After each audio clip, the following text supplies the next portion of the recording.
क्या होता है महंगाई भत्ता? क्या इस पर लगता है टैक्स? नमस्कार, आपके साथ मैं हूं सुरभि शर्मा और आप देख रहे हैं TV9 डिजिटल। आज हम उस मुद्दे की बात करेंगे जिसका इंतजार देश के लगभग 1,15,00,000 लोगों को रहता है। जी हां, करीब 50 लाख केंद्रीय सरकारी कर्मचारी और लगभग 65 लाख पेंशन भोगी हर 6 महीने में एक खबर का बेसब्री से इंतजार करते हैं और वो खबर होती है महंगाई भत्ते यानी DA में बढ़ोतरी की। लेकिन क्या आपने कभी सोचा है कि आखिर DA होता क्या है? सरकार इसे क्यों देती है? इसकी गणना कैसे होती है? क्या DA पर टैक्स लगता है?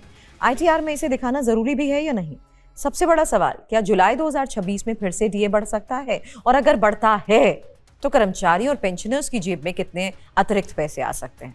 इस विशेष कार्यक्रम में हम DA से जुड़े हर सवाल का आपको देंगे जवाब। साथ ही बात 8वें वेतन आयोग की, जो आने वाले साल में करोड़ों सरकारी कर्मचारियों और पेंशनर्स की आर्थिक स्थिति को बदल सकता है। वीडियो को आखिर तक जरूर देखिएगा। अब समझिए, महंगाई भत्ता यानी DA आखिर होता क्या है। जब बाजार में चीजों के दाम बढ़ते हैं, दूध महंगा हो जाता है, सब्जियां महंगी हो जाती हैं, पेट्रोल और डीजल की कीमतें बढ़ जाती हैं, बिजली का बिल बढ़ जाता है, तो कर्मचारियों की वास्तविक आय कम होने लगती है। यानी वेतन वही रहता है लेकिन खर्च बढ़ जाते हैं। ऐसी स्थिति में कर्मचारियों की क्रय शक्ति यानी परचेजिंग पावर को बचाने के लिए सरकार महंगाई भत्ता देती है। सरल भाषा में कहें तो DA महंगाई के खिलाफ एक सुरक्षा कवच है। सरकार ये मानती है कि अगर महंगाई बढ़ रही है तो कर्मचारियों को अतिरिक्त आर्थिक सहायता मिलनी चाहिए, इसलिए मूल वेतन के ऊपर DA दिया जाता है। अब सवाल ये उठता है कि DA तय होता कैसे है? क्या सरकार मनमर्जी से इसे बढ़ा देती है? नहीं, इसके पीछे एक पूरा वैज्ञानिक फॉर्मूला काम करता है। DA की गणना अखिल भारतीय उपभोक्ता मूल्य सूचकांक यानी AICPI के आधार पर की जाती है।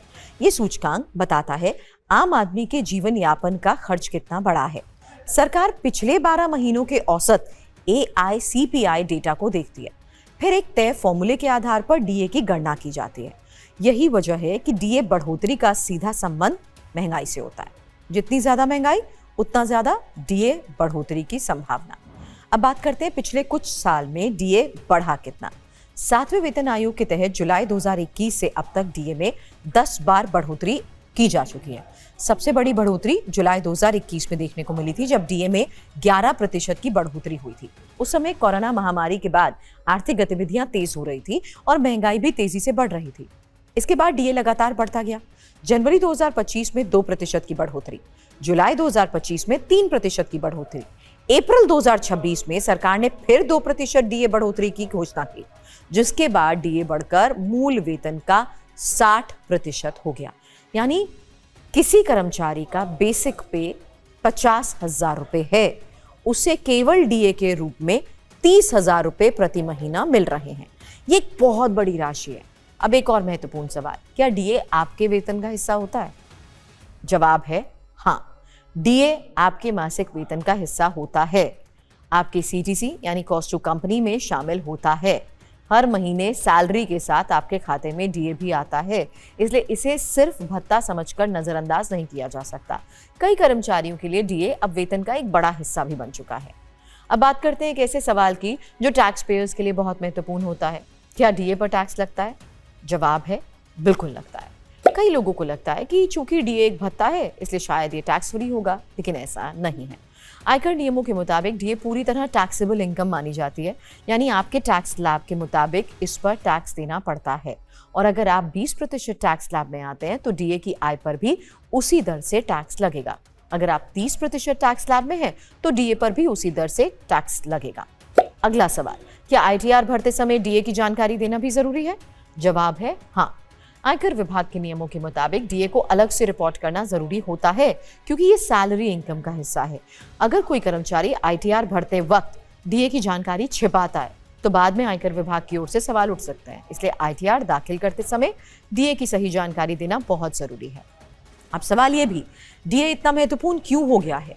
इसका जवाब हमें वर्तमान महंगाई के आंकड़ों में मिलता है। अप्रैल 2026 में खुदरा महंगाई 3.48% रही, जबकि खाद्य महंगाई 4.20% तक पहुंच गई। दूध, सब्जियां, फल, दाल, खाद्य तेल, बिजली, गैस, पेट्रोल, डीजल, लगभग हर जरूरी चीज की कीमतें पिछले कुछ साल में बढ़ी हैं। ऐसे में DA कर्मचारियों और पेंशनर्स के लिए बड़ी राहत बनकर सामने आता है। अब आते हैं उस सबसे बड़े सवाल पर, क्या जुलाई 2026 में डीए फिर बढ़ सकता है? फिलहाल सरकार की ओर से कोई आधिकारिक घोषणा नहीं हुई, लेकिन संकेत काफी दिलचस्प हैं।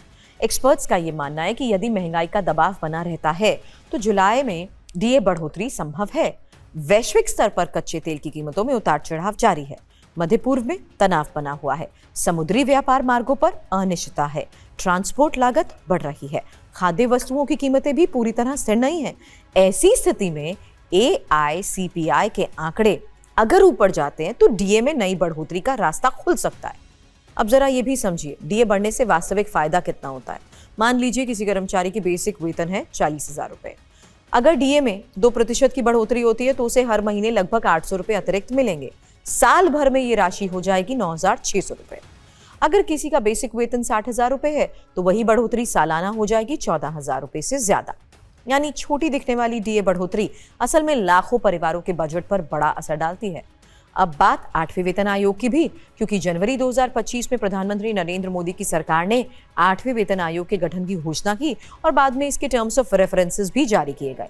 इस आयोग की अध्यक्षता सुप्रीम कोर्ट की पूर्व न्यायाधीश रंजना प्रकाश देसाई कर रही हैं। आयोग में प्रसिद्ध अर्थशास्त्री और वित्त विशेषज्ञ भी शामिल हैं। आखिर 8वें वेतन आयोग का उद्देश्य क्या है? ये एक और बड़ा सवाल है। उद्देश्य केवल वेतन बढ़ाना नहीं है, बल्कि पूरे वेतन ढांचे की समीक्षा करना है।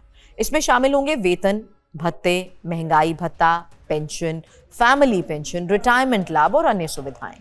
अब सवाल ये कि वेतन आयोग हर 10 साल में ही क्यों आता है? क्योंकि समय के साथ अर्थव्यवस्था बदलती है, महंगाई बदलती है, जीवन यापन का खर्च बदलता है, सरकारी कर्मचारियों की जिम्मेदारियां बदलती हैं। इसलिए लगभग हर दशक में वेतन ढांचे की समीक्षा की जाती है। कर्मचारियों की सबसे बड़ी उम्मीद क्या है? फिटमेंट फैक्टर, यानी मूल वेतन को किस अनुपात में बढ़ाया जाएगा। ये वही आंकड़ा है जो तय करेगा कि कर्मचारियों की सैलरी कितनी बढ़ेगी। अगर फिटमेंट फैक्टर ज्यादा हुआ तो वेतन में ऐतिहासिक बढ़ोतरी देखने को मिल सकती है। पेंशनर्स की भी निगाहें 8वें वेतन आयोग पर टिकी हैं, क्योंकि आयोग केवल कर्मचारियों का नहीं बल्कि पेंशनर्स का भी भविष्य तय करेगा। नई पेंशन व्यवस्था, सामाजिक सुरक्षा और रिटायरमेंट लाभ को लेकर भी बड़ी सिफारिशें आने की उम्मीद है। कुल मिलाकर इस समय सरकारी कर्मचारियों और पेंशनर्स के लिए 2 बड़ी खबर है। पहली, जुलाई 2026 की संभावित डीए बढ़ोतरी। दूसरी, 8वें वेतन आयोग की सिफारिशें। और अगर दोनों मोर्चों पर सकारात्मक फैसले आए तो करोड़ों परिवारों की आर्थिक स्थिति में बड़ा सुधार देखने को मिल सकता है। फिलहाल सभी की निगाहें सरकार के अगले फैसले पर टिकी हैं। क्या जुलाई में डीए बढ़ेगा? कितना बढ़ेगा? 8वें वेतन आयोग की अगली बड़ी घोषणा कब होगी? और कर्मचारियों की सैलरी में आखिर कितना बदलाव आएगा? इन सभी सवालों का जवाब आने वाले महीनों में मिलेगा। फिलहाल आप क्या सोचते हैं?